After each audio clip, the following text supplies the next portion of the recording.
በአንድ ክላስ ውስጥ ያሉ የተማሪዎችን ሬሾ እና የወንዶቹን ብዛት ከተሰጣችሁ የሴቶቹን ብዛት ለማወቅ ቀላል ነው አይደለም?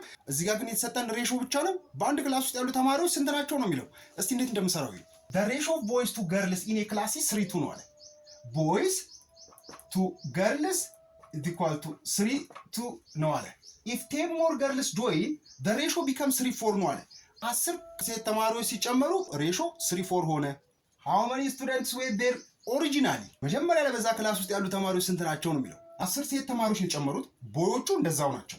ስለዚህ boys to 10 plus girls is equal to 3:4 ነው። እንደዚህ ሁለት ሬሾ ሰጥቷችሁ በዛ ክላስ ውስጥ ያሉ ተማሪዎችን ከተጠየቃችሁ ምንድነው የምታደርጉት? ቦይስን 3x በሉት፣ ገርልስን ደግሞ 2x እንለዋለን። ኦኬ ያው 3x over 2x 3 over 2 ነው አይደለም? x ሲጣፋና ምንም አይነት ለውጥ የለውም። ሶ እንደዚህ ብለን እንጀምራለን።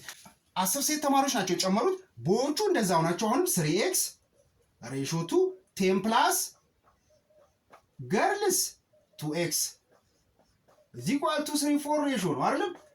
ዘን ይሄንን 3x over 10 plus 2x is equal to 3/4 then ክሪስ ክሮስ እናደርገዋለን።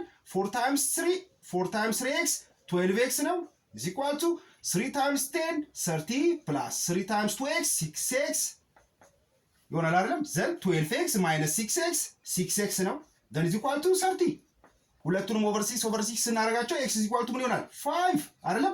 ወደ ኋላ እንመለስና እዚህ ጋር በዛ ክላስ ውስጥ መጀመሪያ ስንት ተማሪዎች ነበሩ ነው አይደለም የሚለው። x 5 ነች 3 times x 3 times 5 x is 5 ነች 3 ጊዜ 5 15 ነው።